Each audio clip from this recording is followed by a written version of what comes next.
So you grew up in Calcutta. Yeah. Where did you grow up and where did you go to school? I grew up in South Calcutta in a sort of middle class neighborhood called Lake Gardens.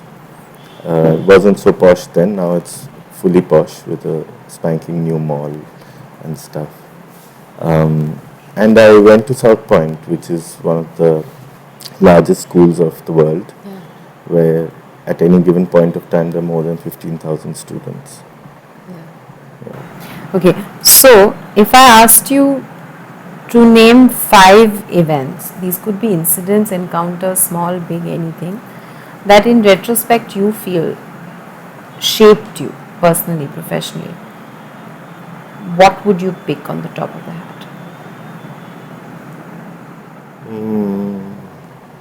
I think primary influence was in early childhood when I was exposed to Soviet literature by my father instead of any other kind of literature. My first fairy tale was Oscar Wilde. So that's the first one. The second one would be sometime around when I was 15, and there was this big shift that happened, which is we have 2 shifts in the school. I was in the morning shift and I came into the afternoon shift. That was a huge difference. I can't get into the details of that, but that was one. The third one happened when I met Shumon Chatterjee, the singer who sort of shifted the whole scene in Calcutta and became his groupie. The fourth one would be the decision to leave Calcutta and to flee. How old were you then? As soon as I finished college, barely finishing college. So I was about 22 when I left, I guess. And the last one will be discovering the digital world. Yeah. You were very clear on that. I was just wondering if I was asked this question, I would take a lot more time to. Yeah. Okay. So you worked as a musician. You were a musician for a while, and then you worked in advertising for a while. I wouldn't dare to call myself a musician at that point. Even now, I tried then, horribly failed, and now I tried again, and it's kind of going okay so far. Okay, no, but were you? So you didn't have a band before you? Yes, I did. Everyone has a band in Calcutta. Yes, everyone has a band, which is why I can safely ask this question. Even though I haven't researched I definitely had bands in Calcutta. One in particular, but it wasn't going anywhere. Right at that time, it was the early scene in the Bangla rock. Which became a big thing afterwards. 10 years later, this it was a different this story. Was, this was 80s, 90s? 90s, Yeah. so beginning of early 90s. 90s. So before someplace else? Well, someplace else was actually there, but it wasn't like this, but it was kind of there. And these two were very different. And this is the one thing about Calcutta which I still feel is a huge gap, and that's why I feel very relevant, because I think I can do something to fill that gap, which is the gap between the vernacular and the English speaking, right? And this gap, I myself did not know very well, though I was studying in Bengali mostly, so my English was terrible. Till class 11, I could barely string a sentence together, though the writing was great. That was the kind of training that you had in Cal. So I was exposed to a lot of Bengali. And this became a huge differentiator. Even now it is, when all my friends are basically sort of the pseudo-elite, which is the petty bourgeois of Calcutta. And I was never in that environment. When I later entered this environment, this is what struck me as the most important thing in Calcutta. Someplace else was about 200 people. And that was it. These 200 kept shifting, but that was it. And whereas this was a vast ocean of people. So actually Shumon made me realize that the most, because then I saw that when you're singing in Bengali, it's a different story. And then obviously when the Bangla rock scene started, it started based on this. So the musicianship was nowhere close to the elitist Western bands in the city who were just playing covers. But these guys didn't know how to play the guitar, but they were still trying originals. So this was a very strange space, and I used to love that space. I was one of them. But I felt somehow it wouldn't go anywhere. I didn't have the, I didn't have too much hope for it. And then you started working in advertising. Yeah, that's when I fled. And went to Bombay. And first I was in Calcutta working for some time before I left and came to Delhi, where I spent 2.5 years, and then moved to Bombay, where I spent over time for more than 4 years, but at that time about 3, I would say. And then I moved to Colombo. Okay, Colombo. Okay. Oh yeah, you were in Sri Lanka, I forgot that. Okay, so what about advertising? I mean, was that something, what was that world like for you then? I mean, it seems so, it's weird. It seems like a natural, what you do seems like a natural extension of it, and it yet seems at extreme odds with advertising.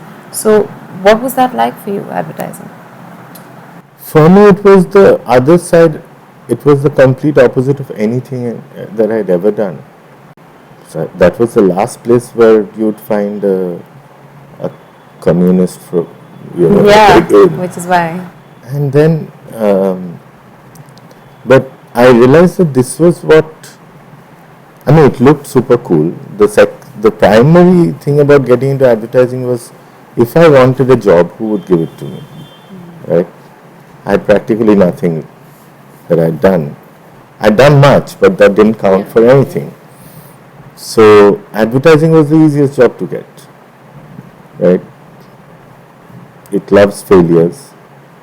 It embraces failures. So it embraced me as well. And it's a fairly simple space to work out if you think you're smart. And it didn't take me very long to figure that out. So I could negotiate that space fairly easily. And what I found was that this elite, the advertising community, who are otherwise basically trying to sell shit to the world, themselves are never happy with advertising. Every advertising person wants to do something else. They want to write a book or make a film or eventually do something else. This is just what they're doing meanwhile. And this meanwhile, these very brilliant minds, actually, if you look at it one way, are idle. And therefore their proximity gave a lot of, I learned a lot from that by being around people who were really clever but would actually do absolutely nothing with their lives. And this was both very interesting because I learned so much, and very scary because I didn't want to be them. And that's what my time in Colombo was great because I could do anything that I wanted.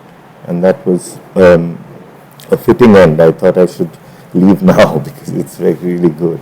Yeah, it's amazing that you left. Most people just keep planning to leave and don't. Yeah, exactly. I know I have friends in advertising who is now 67 and still thinking this is meanwhile. Yeah. Anyhow, okay, what I want to ask you about filmmaking is, why filmmaking? The question is, if I can elaborate on it a little bit, is that a lot of people have a lot of creative impulses and then find the right medium for them. Like, I want to say this stuff, I want to do this kind of stuff, and then narrow down on one medium. And then for a lot of other people, they find the medium first. So they find writing so enthralling that they're like, I have to write, and then they figure out what they want to write. Which was it for you? Did you find cinema first, or did that become a natural medium for what you felt like you wanted to create? No, for me it was the first one.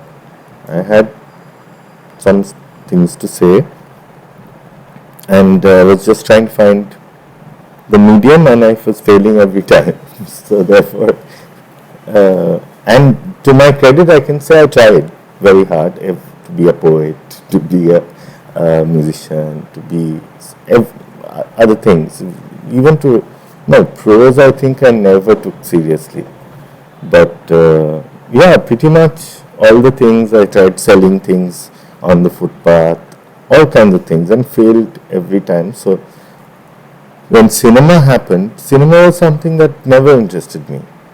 But now, because it was not a pedestrian form, the form itself was elitist in nature.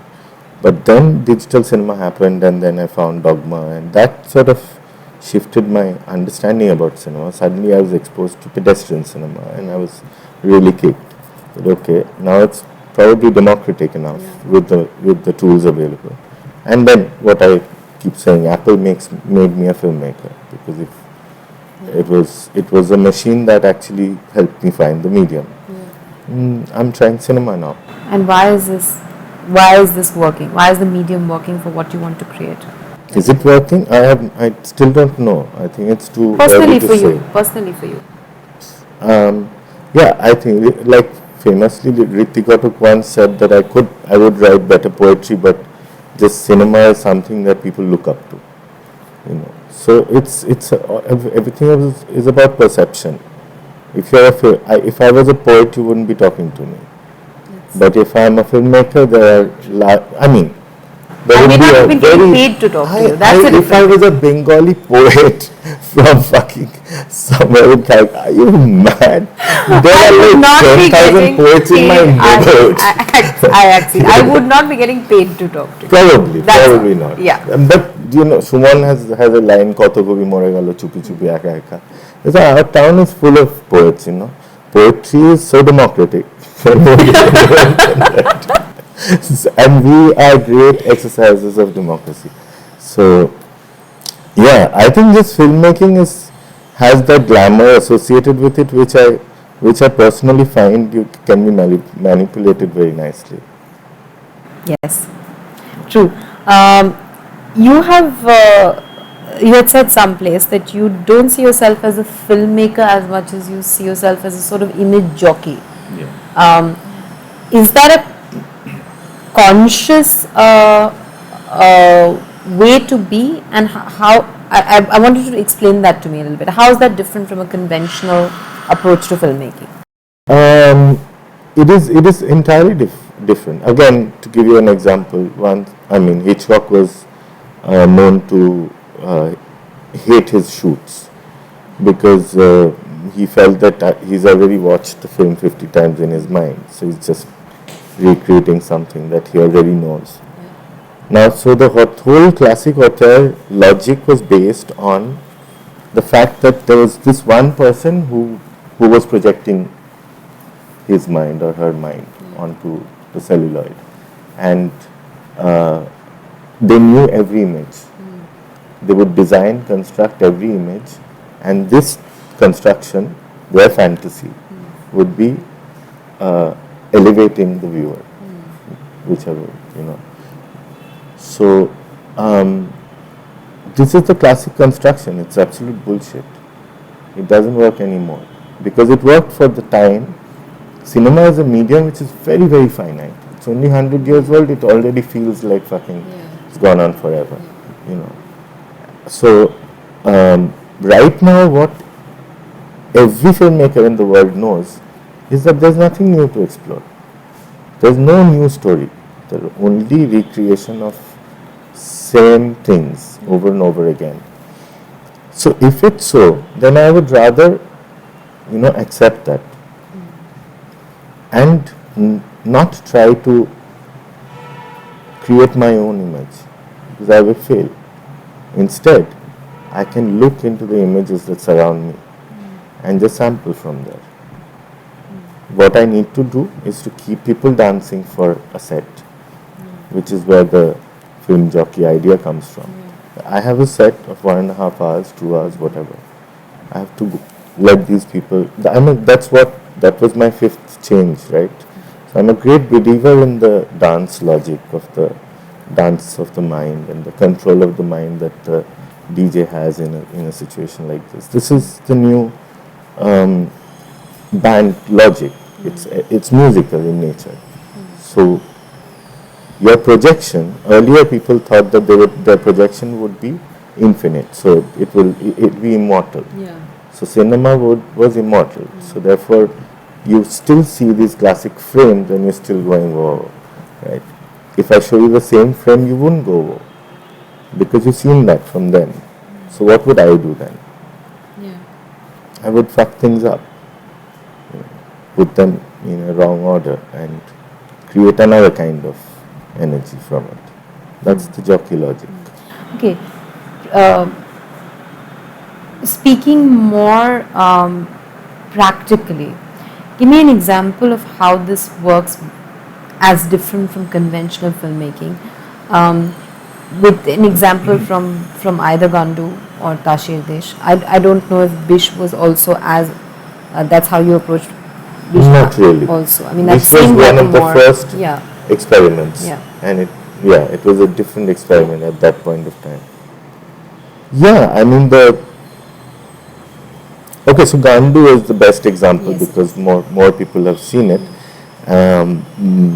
Every scene in Gandu has a homage of a film that I like or we liked as a group, and it's carefully embedded. Sometimes it's very obvious, like the terrace scene where Gandu and Riksha are discussing about farting and their life, which is Requiem for a Dream, or entry of Dash Babu into the flat, which is Pi. That's the Aronofsky kind of American homage, which is very close to the source. Then other kinds of homage, like the selection of black and white or the creating the kind of imagery there is a homage to the 1940s to 50s European cinema. Bresson and Godard of the use of using the 50 lens as the only lens. That kind of secondary homage. So basically, I'm collecting data, right, which is already done and which is in my brain, and now I'm moshing the data. And some other scene emerges, which has in its peripheral world that same logic. So when you're watching Gandu, that scene on the terrace, there are 50% possibility that you have already watched Requiem for a Dream, right? If you're watching Gandu as an audience. So if you've seen both, then you start subliminally connecting the two. If you haven't seen Requiem, Well then, then you'll have another image in mind and another information. So when you watch Requiem, then that will start making sense in a different. It's just playing with the mind, layering, which kind of works. Subtexting constantly. Yeah. But this subtexting comes because you are allowing yourself to pull in. Like for very technically, I would never set up a shot. I would never take a shot like this. So I would always break the grammar of the camera, which is the logic of being, at an angle where you don't see the other camera.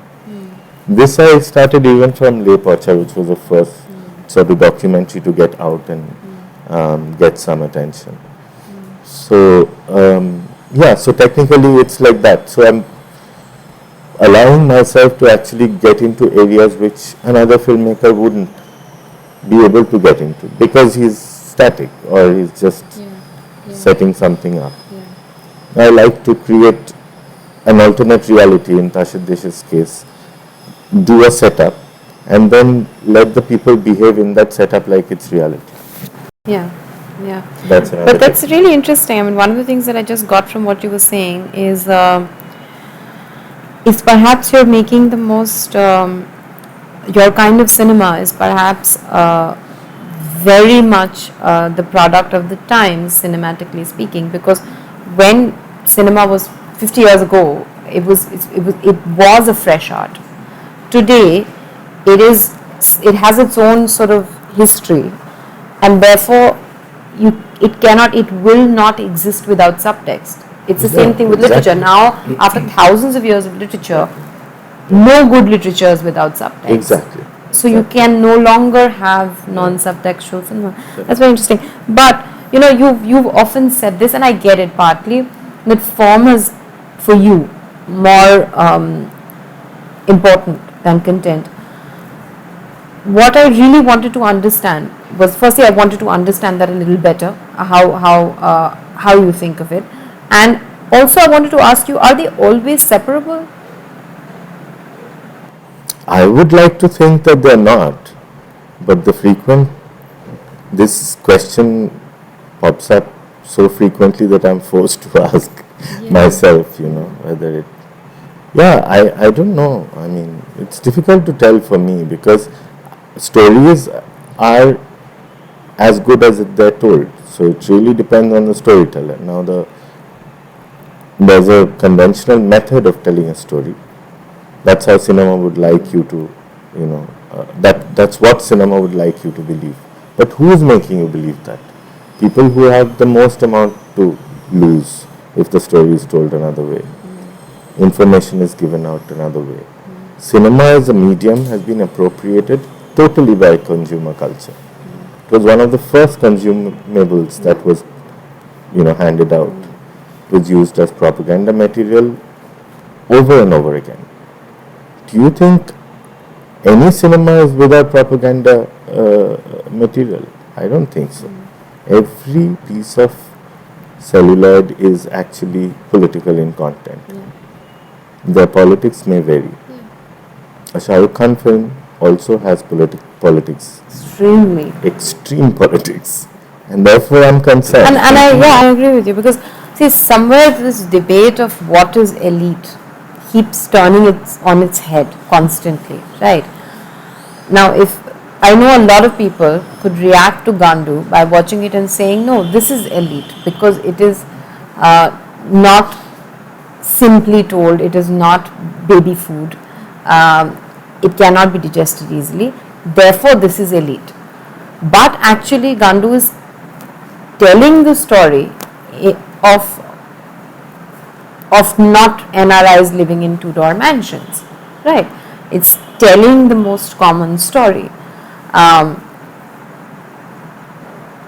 So there I feel there is a sort of pull between the form and the content, but not when I'm watching your films. When I'm watching your films, I feel like the form is the content, which is why I asked you the question. Yeah, exactly. Like for instance, this idea of developing a dramatic scene. Okay, so suppose you have to make people cry, and there's you and me. So the best directors are those who will now create a situation where I'll make you cry or you'll make me cry. Okay, I'll say things to you which you won't like, and then you would fight back for a bit. We'll have a dramatic sequence with several tosses and turns. What is the ultimate objective? It's not to make you cry. It's to make the audience cry, right? So, and why do they need to cry or laugh? Or to feel only these top emotions? The top hits of emotions. Okay. Why shouldn't they feel some other things like confusion, rage,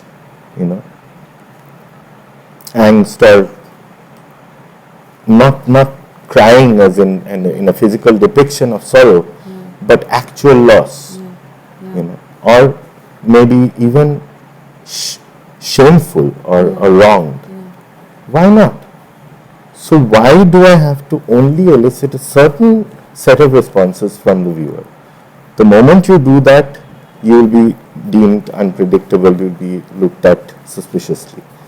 Because so in Gandu we never, when have you seen a true emotional scene? You just have a series of random scenes and then you surmise that he's lonely. I'm manipulating, as a filmmaker, it's my duty to manipulate the viewer's mind. So I'm doing that here. If you see empty frame with one person 17 times, you think that he's very sad. He's not very sad, he's okay. He's just standing there. But that's that. I'm trying to give you an example of where form can actually elicit a sort of a response. So, substance elicits response more than form. That's what they are saying. But form can also elicit, and form does elicit responses. If you film that dramatic scene between me and you from a kilometer away, you wouldn't feel anything. Of course. You have to come close, right? That's manipulation. Especially in cinema. Form is everything. You're taking a close-up and then you're saying, I'm not doing form. This is storytelling. Okay? Then don't take a close-up. then be like theatre. Just put something there and just let them act it out. Fair enough. You touched upon this a little, but tell me a little bit more about your cinematic influences and the ways in which you might have paid tribute to them with Tasher Desh or Gandu. Clearly, the Dogma 95 movement and the people who were involved in it, definitely Harmony Corinne's work, Mike Figgis, and not so much Lars von Trier nowadays. These were the people who shifted the scene, and for me also, they were the first people, they were the first gods that I saw. And then the Asian cinema scene, and Shion Sono and Miike. And through them I discovered a lot of more subversive, smaller directors, Korean cinema then. And I think the more important thing for me was also always to keep finding, because that was a golden time when between 96 and 2002 there was like fucking insane shit happening. Insane. So now after that there was a big lull because the funding stopped, things didn't work, films were being made but they were not making that money, so no one was any more interested. Then the documentary scene also influences me a lot. So that sort of Indian documentary stuff that was happening here, which was Shamul's work, or not in the fully political way, but the work that was being seen of Rakesh Sharma's and Anand's work, but more like Paramita Vora's work. And that was really crazy stuff. I was like, fuck, these guys are doing whatever they want and it's here and I don't know anything about this, but I can't be like them. They are so knowledgeable and they know so much about everything. There's a certain credibility that they have as academics, which I don't have. So I sort of started jumbling this up and mixing my influences up and seeing where I could go from. And can I find my own form? Because obviously if I try to do the classical form, I would fail miserably. I've not been trained for it either. Yeah. Can you think of any other way in which you've paid tribute? Actually, anything from Tasher Desh that you can share? Paid tribute. Tributes are very weird. The tribute is not in the film actually, not like It Gandu. could be for yourself. Yeah, it could be something that nobody would know other than you. For Tasher Desh, the tribute was definitely the whole thing was about this Bengali nostalgia and how to fuck with it. So that was the biggest tribute for me. The tribute was Rabindranath. Take Tagore and how do you give it back to them? But cinematic influence, I think would be, very Japanese. It's kabuki, Japanese cinema coming out of kabuki. That's how they look, and that's the fairy tale format being taken to that extreme sort of made up sort of reality. Unlike Western Alice in Wonderland, or unlike what Anurag said, something Rocky Horror Show. It's not like that at all. It's actually very Oriental. It is very Oriental. It's not even the Tim Burton. No. Very far away from that. Kind of space. Because no one has any reference point to this, so how can I explain? But Tagore already had these references in place in the play. Yeah, interestingly. But what I want to talk about is, there's this whole talk of influence and form. Do you feel like it's relatively early for you in the day, but do you feel like you're, with all these forms, you're arriving at some sort of idiom of your own? That's the first question. The second, which is related, is, do you feel like this idiom of your own is also a product not just of your influences and what you want to say, but of the peculiarity of the milieu in which you tell stories, India, Calcutta, and constraints, logistical constraints? Shit, two questions are always a big problem I for know. a stoner, man. I know. You shouldn't know this. I'll repeat it. Fuck. That was a long one. Seriously, yeah, it was a long one. You can answer either. Right. Can you please repeat it? Okay. Are you, through all your influences, do you feel like now you're arriving at your own idiom? Okay, that's the first question. I don't know. The idiom is forming itself, I think. Yeah. I have very as little it to most do with often it. does. Yeah. And yes, I remember now the second question. It is principally the logistics. Because it's not about what I want to do. I can't do what I want to do. Right? And I've been born into that. I'm born in India and I live in I was born in Calcutta. So I can't, and I was born in a middle class family with a communist father. I have no hope in life to, get what I want. I've never got it. So let's not even go there. Let's instead see what you can try to, garner from. And here is where I keep on referring back to this communist ideology, which is the ideology that drove my childhood in a way. And then of course it collapsed, and along with it collapsed everyone's sort of faith in it. And Calcutta was the last bastion. is still. What do you think? Mamata Banerjee is not a communist. Don't tell her, she'll kill me. But at the same time, look at her party is called Trinamool, grassroots. What do you expect of this? So basically every Bengali or everyone who has been in Calcutta There's no has been escaping touched communism. by Yeah, this. exactly. There's It's no not escaping. communism. It's the early Soviet principle of, or not Soviet, early Marxist-Leninist principles, let's say. It's Calcutta communism. I don't even know. Yeah, it's not. It's its own a strange creature. hybrid. Yeah. Because it starts from a very, very universal sort of socialist construction and moves it to very extreme Chinese sort of policies. Yeah, so I think that, and the fact that I came back to Calcutta, whereas I could have chosen to go anywhere in the world, maybe, and I believe I still can, because the whole idea of globalization was allowing a guy like me to move anywhere. However, the choice to come back to Calcutta was also very conscious, because I would get fucked there, and that's where That's actually something I wanted to Calcutta- talk about later at some length. Yeah, so basically everything that I'm doing is Is driven coming by- out of yeah. that. But do you see an idiom evolving now? Now that can you see it, or is it too soon? I think there's a clear language, not a clear language, but at least an image of something is happening. Like definitely. Would you like to be associated with a certain language of your own, as so many great idiom language, whichever way you want to put it, as so many great filmmakers have been, or do you feel like it can be a trap?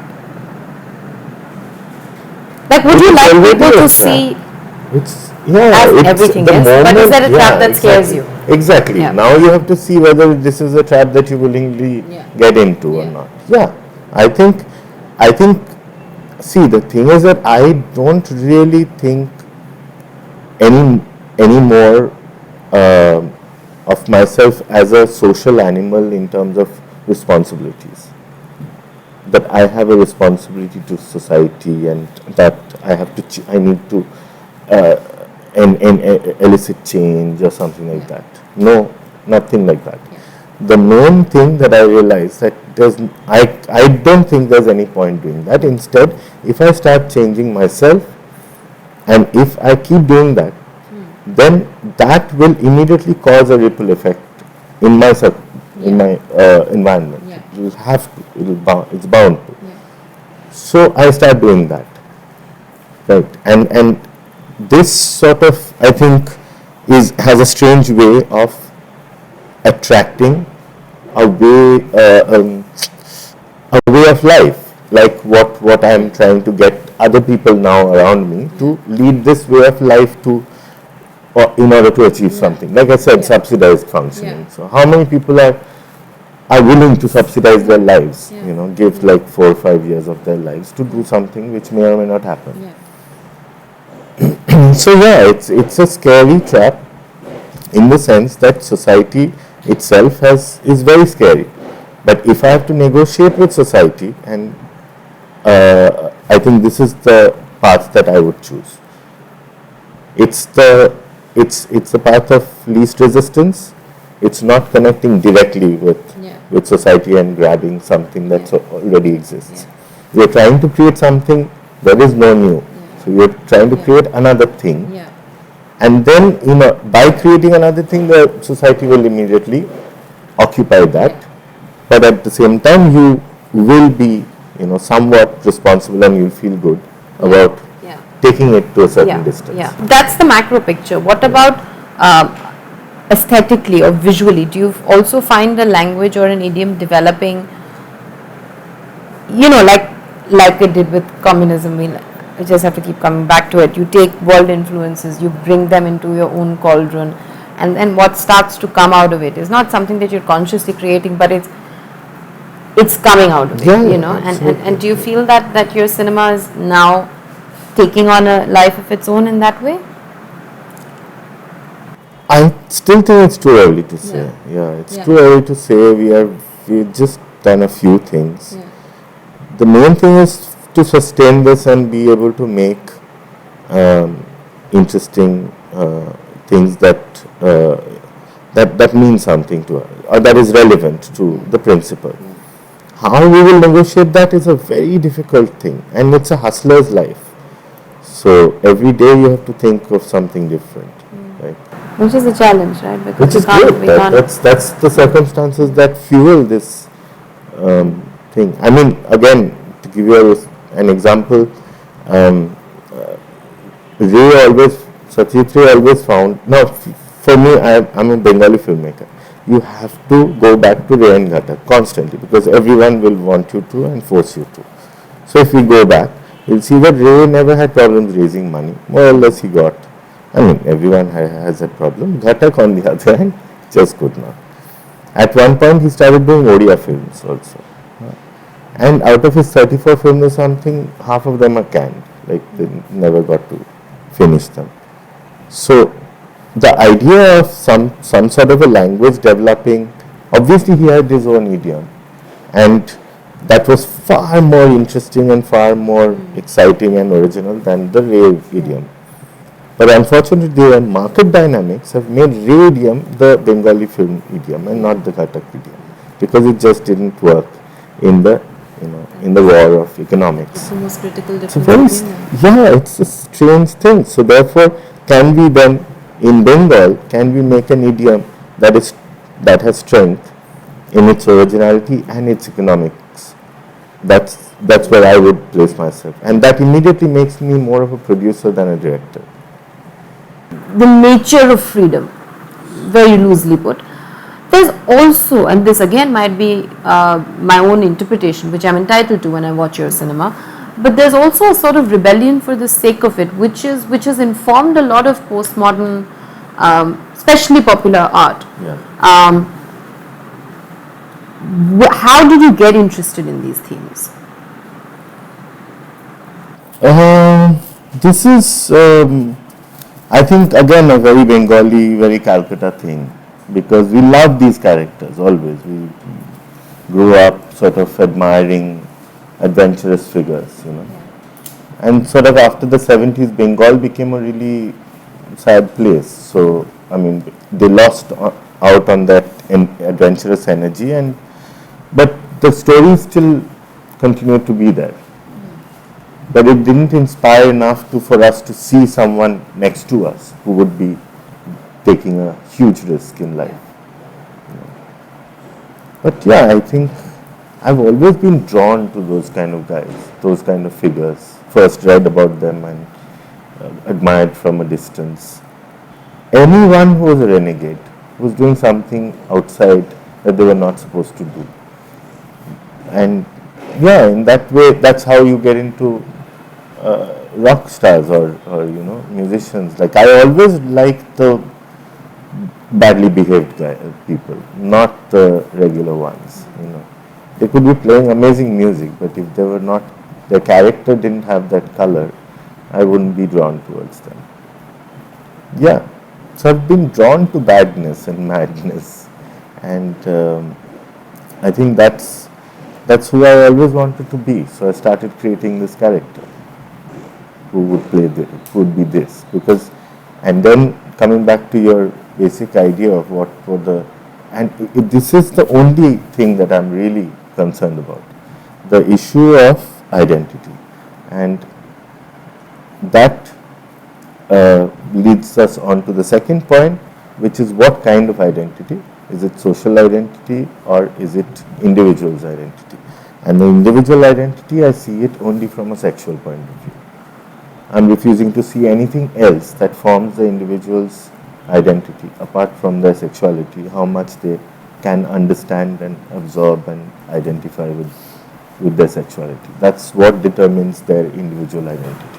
Okay, so what you mean is sexuality, that there are maybe 5 aspects to identity and it's only the sexual aspect that interests you, or are you like Freud perhaps saying that actually all those 5 parts of identity can be accessed through the window of sexuality? Which one of the two are you saying? Yeah, I think I wouldn't put it in a Western counterpoint at all, because sure, that was just an example. I'm not saying that but it's very simple to actually look at it, because that's extremely simplistic. The Western psychoanalytic study of the human and very identity. flawed, And very flawed, and then it will be flawed, obviously. I was more talking about the kind of spiritual philosophy that exists here. I mean, we are as Indians, we are sort of exposed to it. As Bengalis, we are exposed to it big time, because we are a bhakti culture. And in the bhakti culture, the identity politics is defined in a very, very different way from the principle of Freud. So if I give you an example, it will be of this particular time when this really big monk who was a Vaishnavite, and he was going around spreading Vaishnavism, and he went to Vrindavan. This is the Lord's place. Severely excited he is. He has an assistant who tells him that Lord, Mirabai is here, and her ashram is here, and you have to go and meet her, because this is extremely political. I mean, Vaishnavism is a fairly new thing. Mira is a living saint.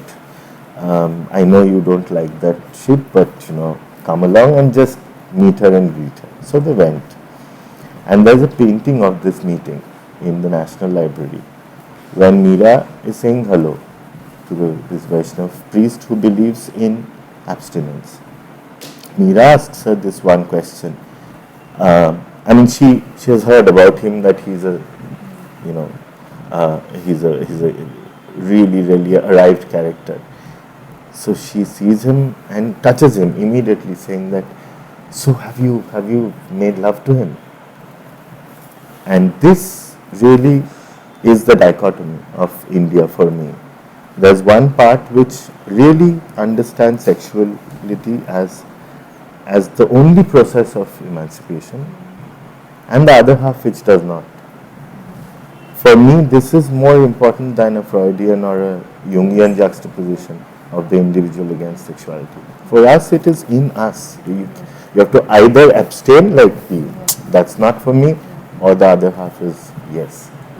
I'm bhakt, take me. Yeah, I guess my question was more that do you see sexuality as a key to a lot more?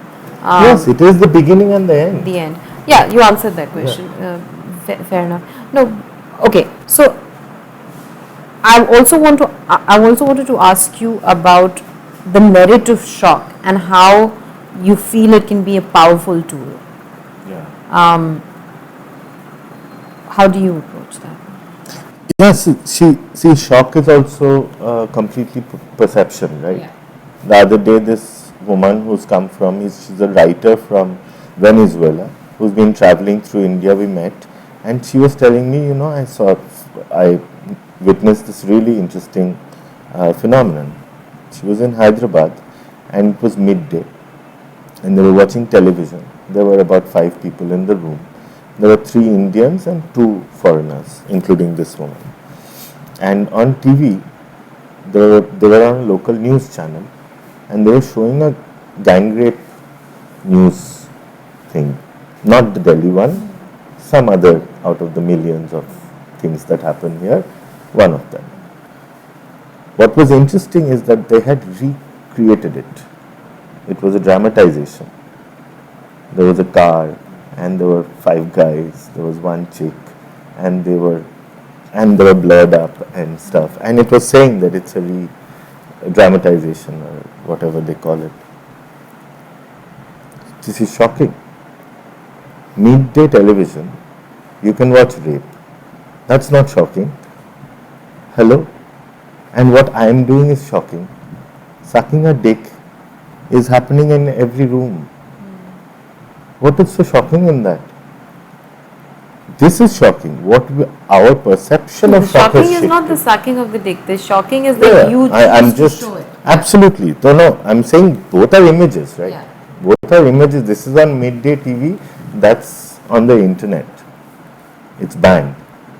So my question is that. So therefore, in a situation like this, obviously, I mean, anything that you show. I mean, so for a shock guy, for a shock artist, there are many shock artists in the world. You know, I mean, we know quite a few, and I admire a lot of them. In fact, far more than the filmmakers that I admire.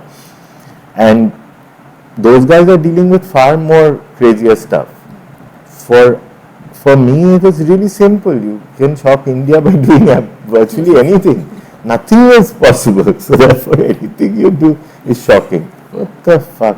It's very bad. Yeah. But yeah, shock is a very important tool in a time of chaos, in the time of information overload and absolutely barren information in that way. I mean, there is no substance to the information. You are just consuming it. Therefore, only shock can actually shift your eye for a second and make you think about something else. Shock cinema works like that. If you throw like in Besmo or in Trainspotting or Acid, I think it was Acid House, one of the Irvine Welsh plays, they had kept buckets in front of the seats so that people could puke in them.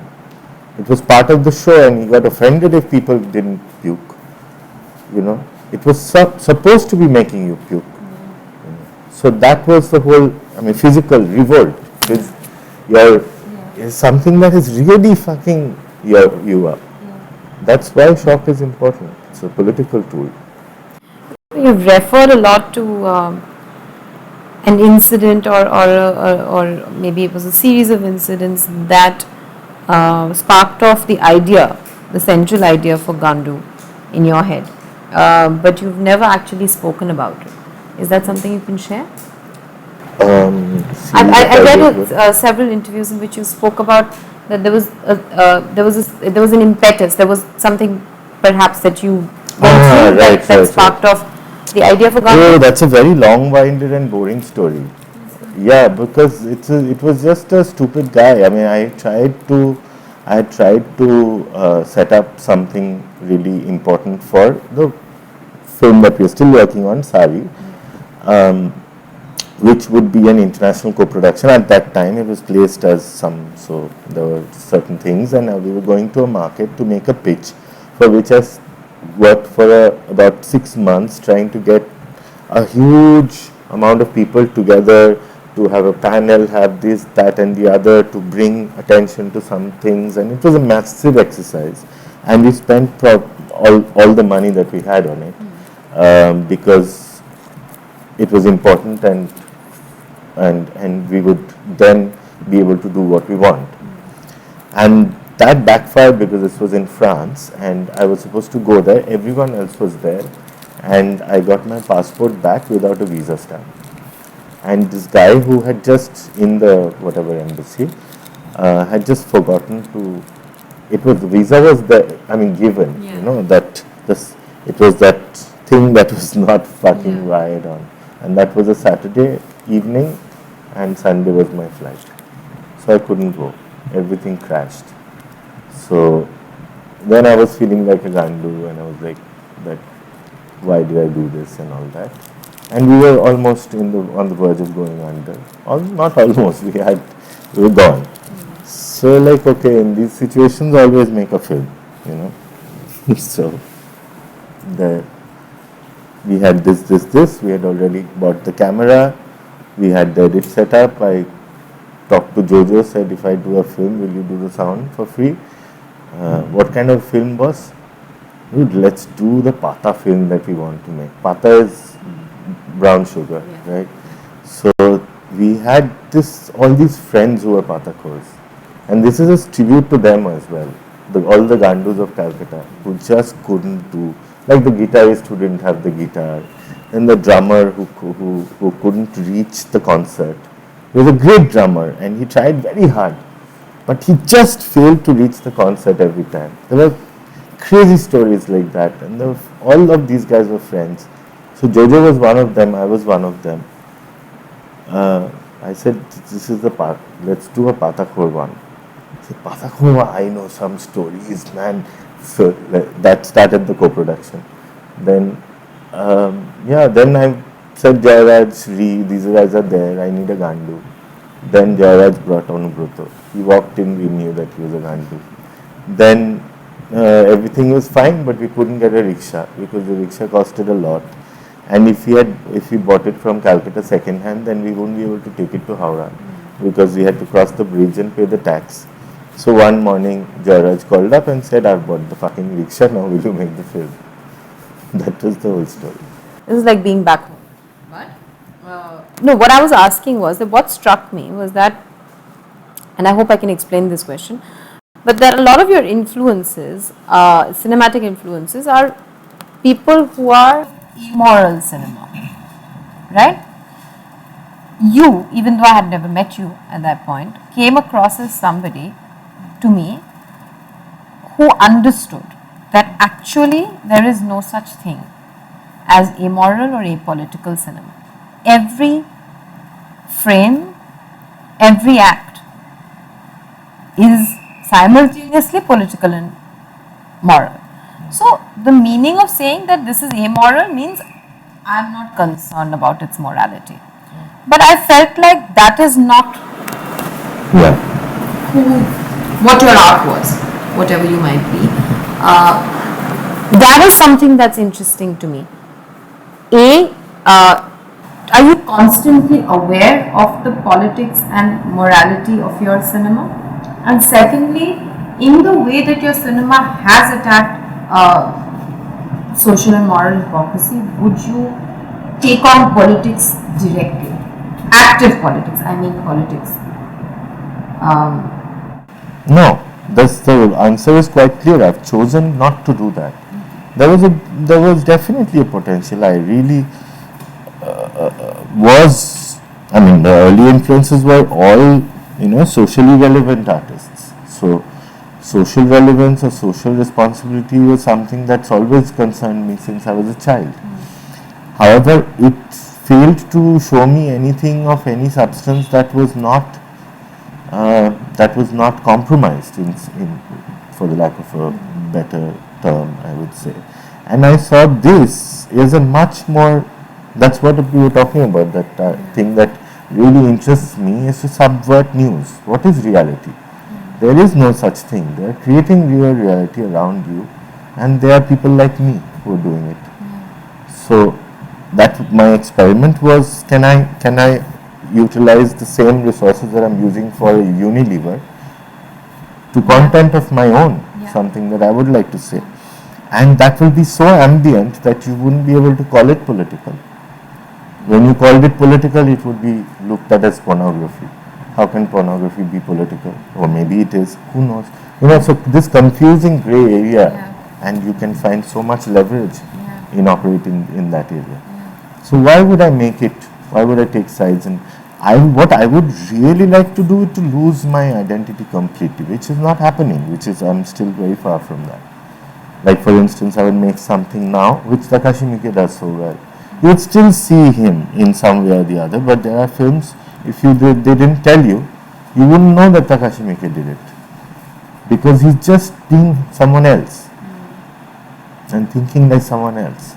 And that's the ideal situation where I would like to be. Like I would like to make films like Shopon Shah. You know Shopon Shah, this guy who revolutionized Bangla cinema in the 80s by making 3 or 4 films in one set. He was great.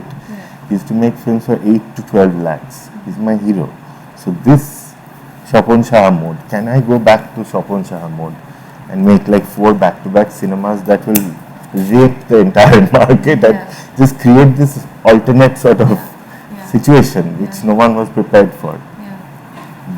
And I mean, something about my trash mentality is that I don't find anything, I don't revere anything, I don't respect anything. So therefore, I can just do whatever. But you know, it's very interesting because I will come back to why you came back to Calcutta question a little later. But Calcutta, especially now, it always has been. When you grow up in Calcutta, you don't even understand what it is like to live an apolitical life. Right? Politics is everywhere, everything. Just, I mean, it's ironical that for that much of political conversation of political leadership is that fucked, but it's so impossible to be an apolitical artist, or it's almost like this sort of everything exists directly within the political under the political scaffolding. You know, the culture also does. Everything is under that, right? So, but that's you know why that is. That is very easy to explain, because every decision maker or policy changer or person who has shifted or altered Bengali consciousness in any way has been political. So therefore, anything that you, from Tagore, who was generally apolitical, but in every situation at that time, since it was such, he was at the forefront. Then you see someone like the literary movement, it's entirely political. So all the literary characters have some affiliation. You know, the film movement, apart from Chaturth Rai, who didn't take any sides, everything was out of that. So it's not politics, it's basically socialism, that strange hybrid that we are talking about, which could be sometimes Vietnam, sometimes Russia, sometimes Ukraine, sometimes strange village in Poland. It can be anywhere. It has it's that. It's difficult to say for us. I mean, it's the same thing that you were talking about earlier, that if I haven't seen Requiem for a Dream and I've seen Gandu, then you wouldn't know. I saw communism, Russian communism through the Calcutta lens. My first, obviously, thing of communism was, I knew communism before I could spell Karl Marx. Exactly. So therefore, for me... so it's basically not politics that you know, but this politics. The fact that you need to know about politics, because that's what communism is. At the very basis, socialism is about every person being aware that they have some rights to their environment. That is basic socialism, for me at least. You know? If you know your rights, then you can claim them. You can choose not to claim. Then there's a state system that whatever the details of it are. It's basically a utopian idea. Socialism, it cannot work in reality. It has failed everywhere. But if you look at the power of the idea, it's brilliant, and that infected Calcutta for sure. It was the center of it. Everything happened around that. Okay, coming back to Tagore, again, he's one of those figures that if you grew up in Calcutta, if you were part of the cultural life, so you can love him, you can hate him, you cannot escape him. It's interesting to me that when he wrote Shri Shri Kavita, he already was so aware of his stature that he had to create 2 protagonists, one who loved Tagore and one who didn't, and that was the only way to tell a love story. Imagine. He must have loved it. He was such a Meghalaya. I couldn't tell. I went through a phase of... When do you realize you're God? Wow, wow, this man is so great. He's criticizing himself. Then going through another thing, how screwed up is this dude? But you know that Tasher Kavita, or that part of his life was driven mostly by the new poets of Bengal who were slamming him left, right, and center, saying you have no clue about reality. Yes, you know. So therefore, but he went even to doing that, yeah, they were, he was it was almost like elevating him to this Yeah, nature of absolutely. you rebel against your father, and that's yeah, why exactly, you are. exactly. There was Almost like no. that. But my question is, what has been your journey with Tagore, and why Tasher Desh, and also what have you done with? First, this is quite important. I should mention the scene out of Ruchi Joshi's film 11 Miles, which maps the journey of these Baul musicians. You know about Ruchi's film. So 11 Miles has a scene where Gaur Kappa, who died recently, bless his soul, he was Jimi Hendrix of our land, right? In fact, Parumita has written about this film for this magazine. Cool, super. I'm besotted with that film. Such a cool film. So anyway, Gaur at one point has a red torch, and he's very drunk on the bed, and he has a newspaper beside him, and on the newspaper there's a largish photo of Tagore with an article. Anyway, he's shining the red torch on Tagore's face, and his face, he's saying, Dadu, oh Dadu, কিছুই রেখে গেলে না আমাদের জন্য. It was so cool. The underbelly of Bengal just had to deal with his shit. Like, they couldn't have there was a part of Calcutta which handled Tagore, which doled him out. Like, you take this much and that much, and this is how it will be cooked and stuff. So he was sort of, I think, for me, it was Gaur saying one of the best singers of Bengal from the underbelly. Had no access to this guy's work, or there was no meeting point, there was no ground, there were no bridges. So he was just commenting on that. I sort of feel that way, though unlike Gaur, I've been brought up inside the Tagore space, largely. But I feel like that. Actually, it was not just the fact that Tagore was doled out to us, it was also the fact that we were told how to consume. That's what I'm saying. How do you have this much you will take and this way? Eat it at breakfast, which is just before it's like prescription, And it's horrible. So it's all chemical because it's all manicured, and in fact Tagore used to be censored in his own time. He would write a line, and it has often happened that it has come back with notes of saying that, could you really say that? Do you think about the repercussions? And he changed it. He was a famously, so for me, Tasher Desh was brilliant because it's the only thing I love about Tagore. That's the only thing I can rattle off. Like, we used to play Gitobitan cricket, book cricket. So we used to play Gitobitan cricket where you would open and you would be able to sing one of the 6 songs that's in the 2 pages. So one like that, and one was just that Tasher Desh we had the LP from the time I was like 6 or 7, and I used to know it backwards. Because just the story and the Rajputra and all that shit, adventure, I used to love that shit.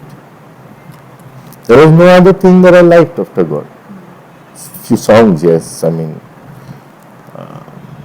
So when I thought about, and there is a history that I have with Tasher Desh. Any guy who can sing well will be in Tasher Desh. You're bound to be. If you spend 20 years of your life in Calcutta, you will be. And I used to frequently land Rajputra's part, and then finally my school had a production which was a humongous production, and they didn't take me.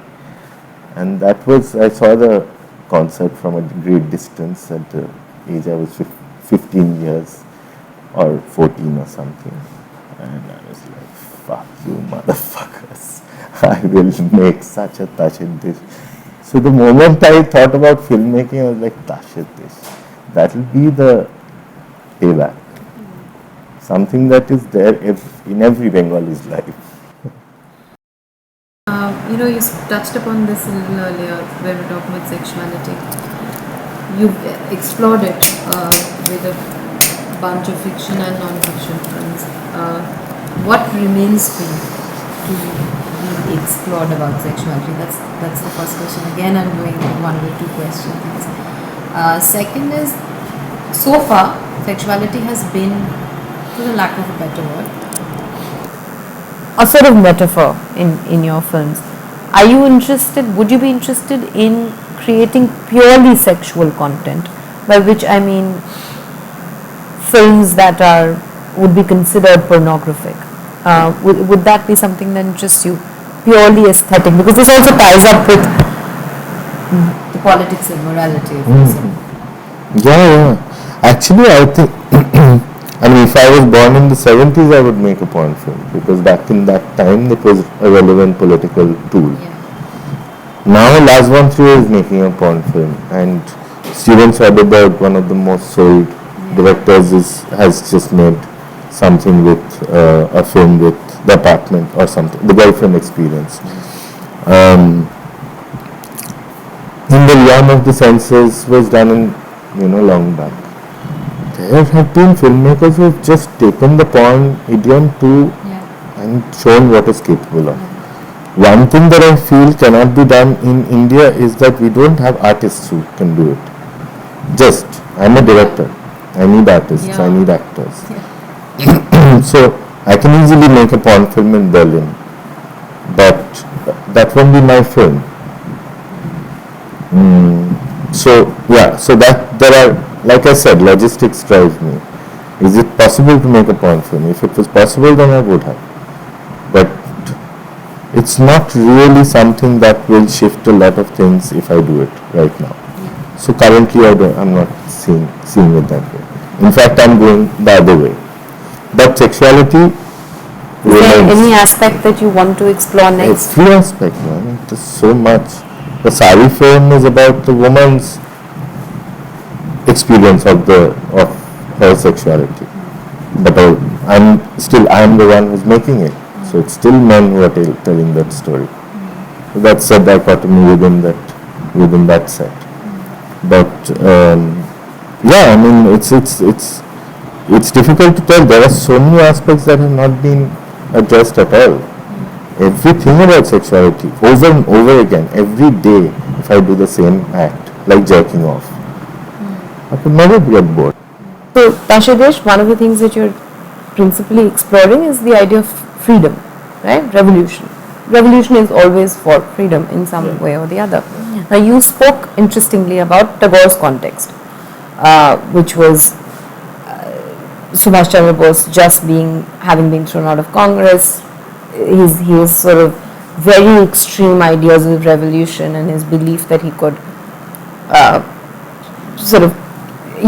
carry it out. For them, freedom had become, it was a simpler time in a strange way, because freedom had come to mean freedom from the British Empire, right? There was an absolute to look at. What? I already like your question. What is freedom today? What are the markers of it? I mean, I don't know if you can define it, but we can. There is no such thing. There is no such thing. The only way you can be free is to die, or cease to be human. And that, I think, is the whole spirit of this search of freedom. And that's why a guy like Tagore, or a guy like Einstein, or entirely rational beings would be turning to spirituality. This is why almost half of the Calcutta communists that you see would stop by the Kali temple and say Ma before they go out. Because that's what it is. Sublime is the only freedom. There is no freedom in reality.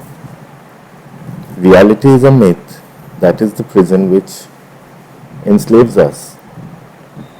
And only in our imagination can we really be free. Every decision that we take have been taken already or have been decided by other people. What happens in your mind is the only thing that no one can control. This is the only freedom inside your mind. Unfortunate scene, but yes. At least back in the day, they could collectively do something. Collective is a completely random word right now.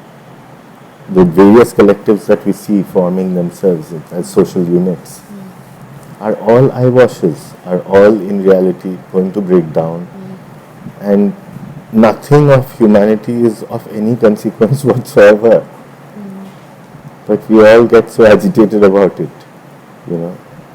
So actual freedom is just to, realize that it's worthless trying to think about that. Let's think about something else. Let's trip on it at least. Okay.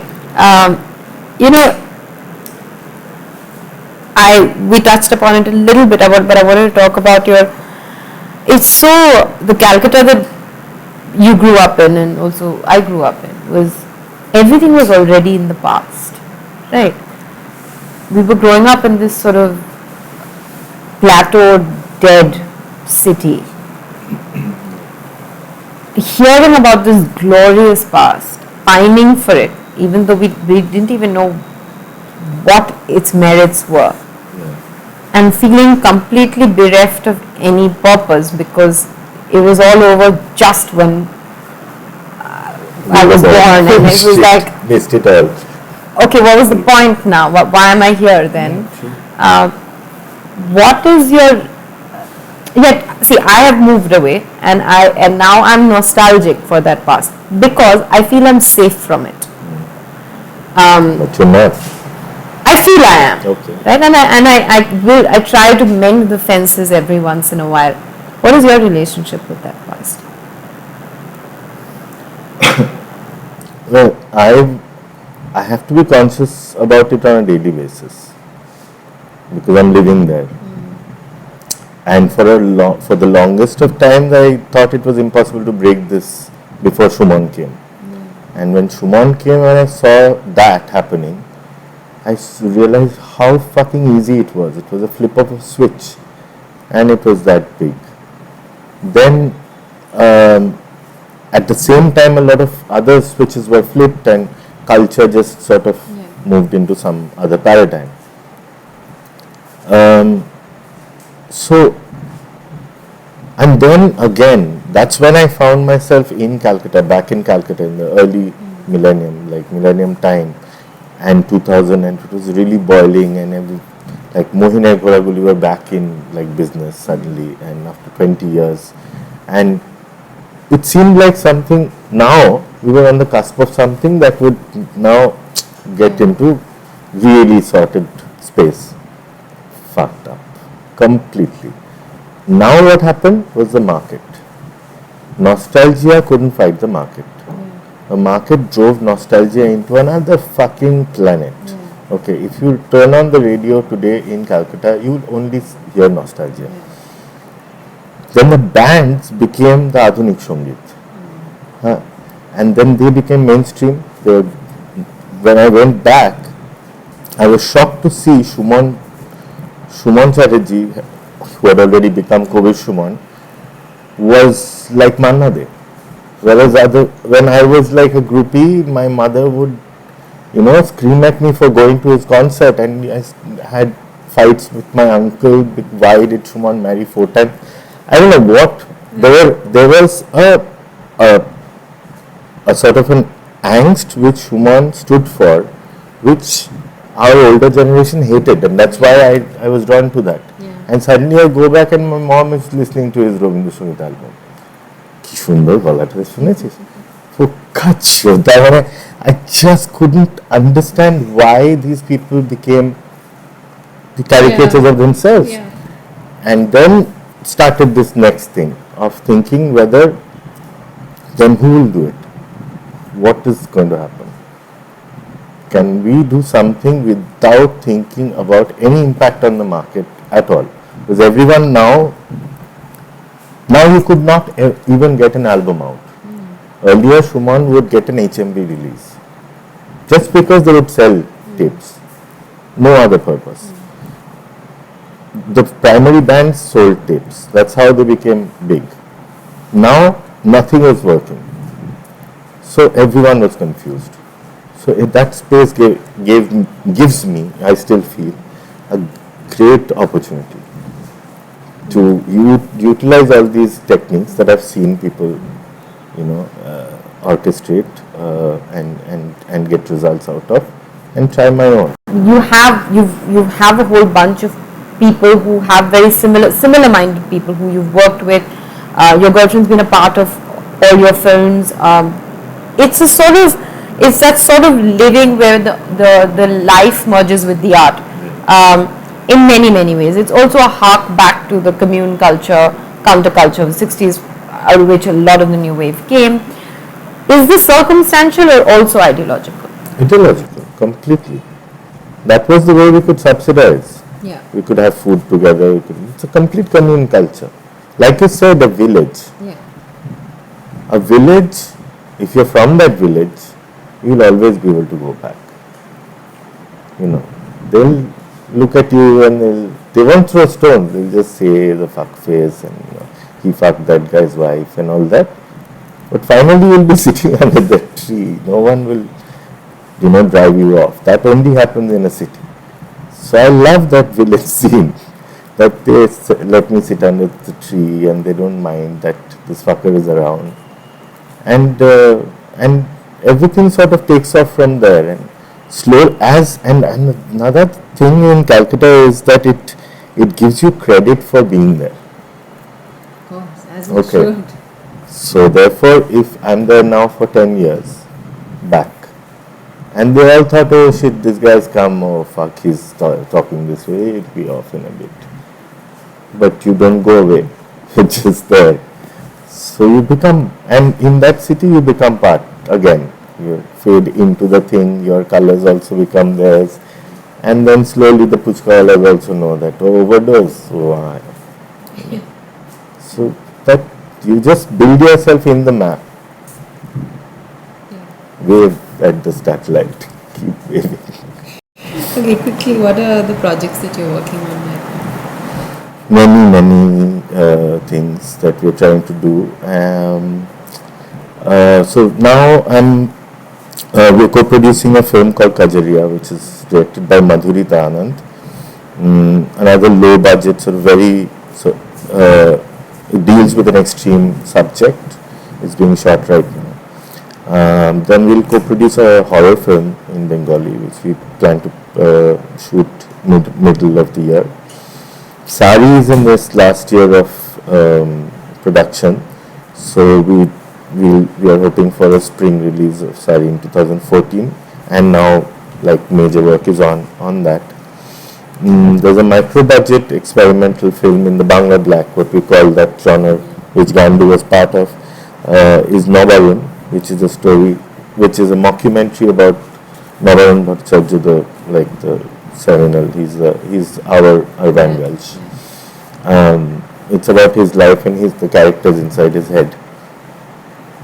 Then we have 2 fiction projects and 3 documentary projects that we are looking at producing over the next years, 2014 and 15. And we also am working on a graphic novel, which is the first Bangla graphic novel. And it's taking, so Gandu was an idea, cinema was the finite medium. Yeah. Then we took it to the music thing, which is a live act, Gandu Circus. And then now it's a 2-dimensional media, where Gandu can live a different life.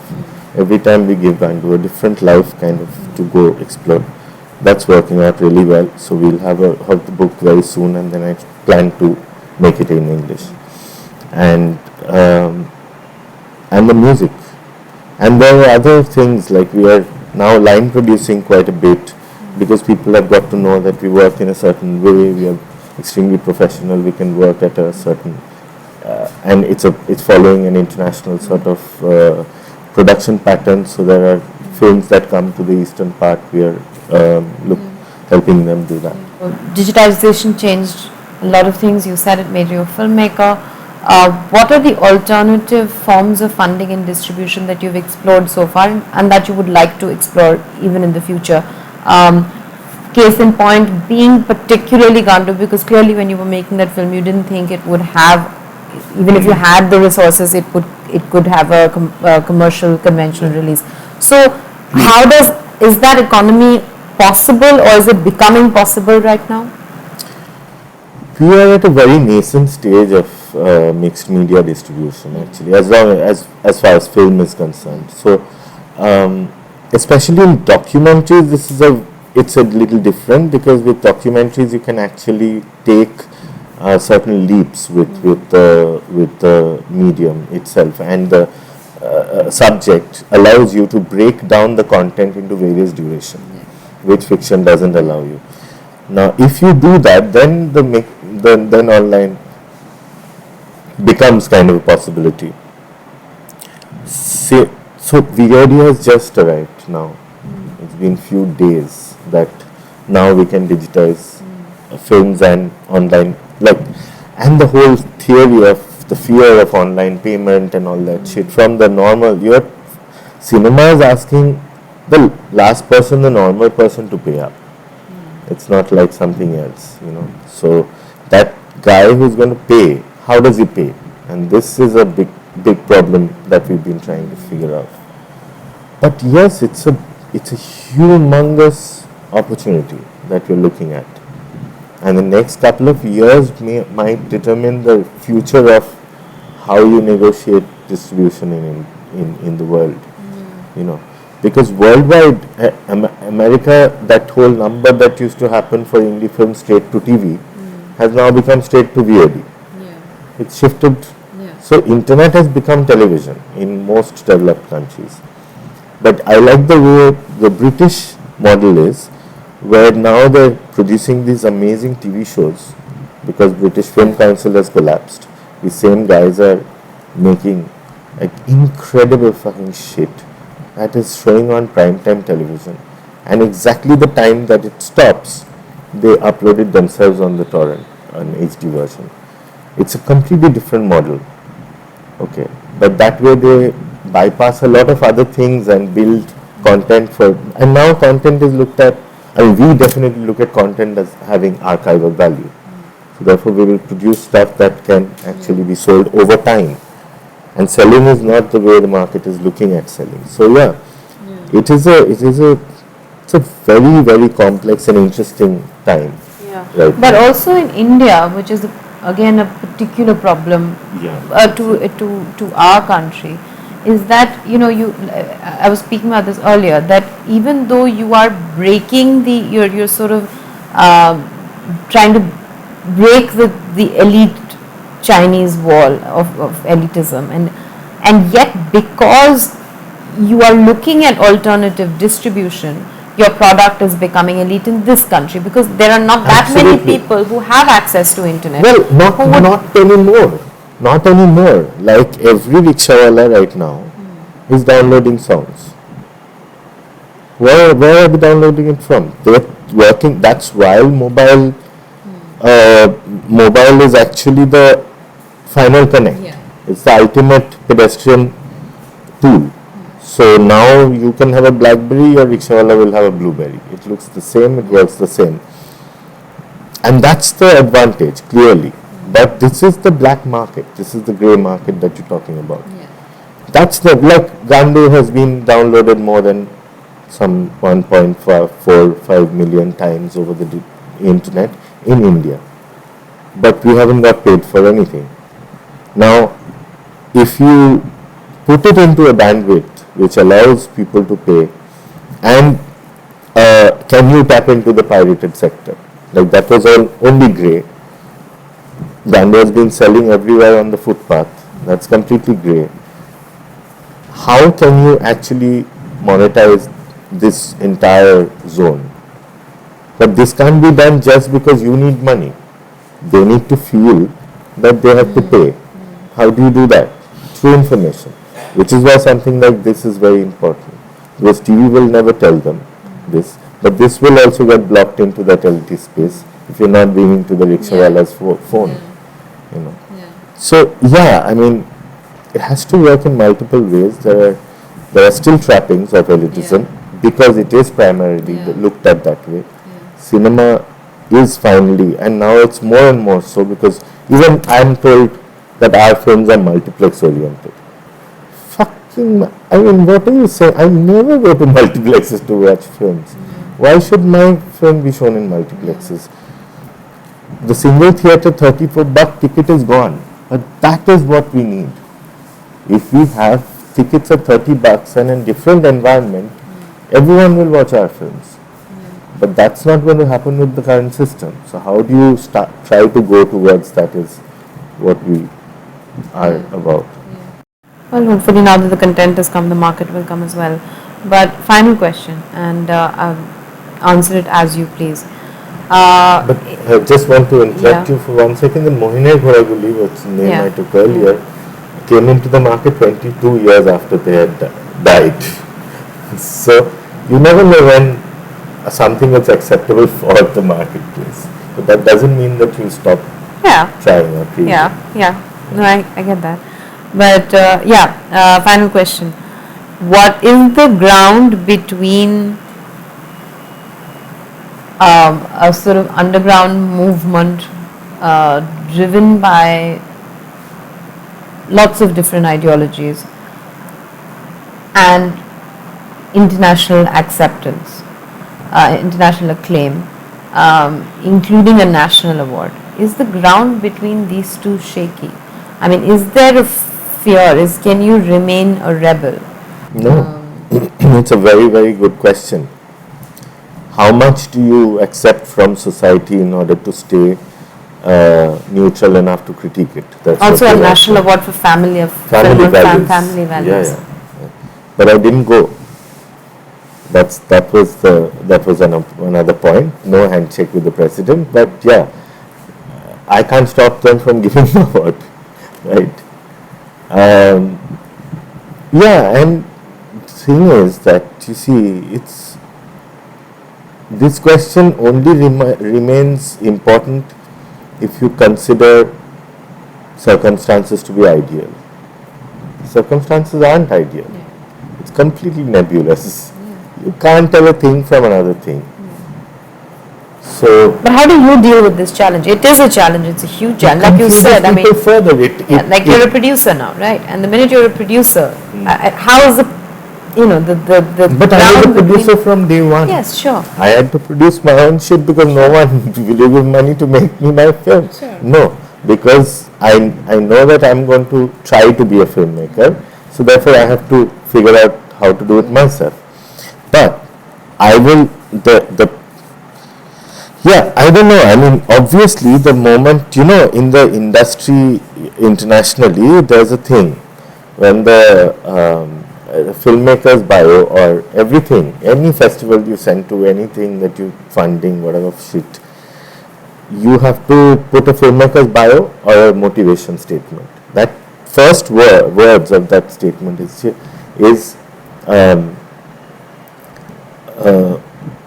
multiple awardee filmmaker, or a filmmaker who has won multiple awards, or much awarded filmmaker. This is how you have to begin. Otherwise they won't look at the paper. So awards help you to get over that. You are trying to negotiate a marketplace in a very difficult marketplace. Dark as fuck.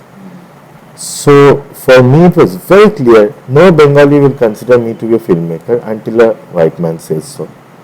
So the first screening of Gandu was at Yale. It was a completely deliberate move, because now they won't be able to say anything. Now it's shit.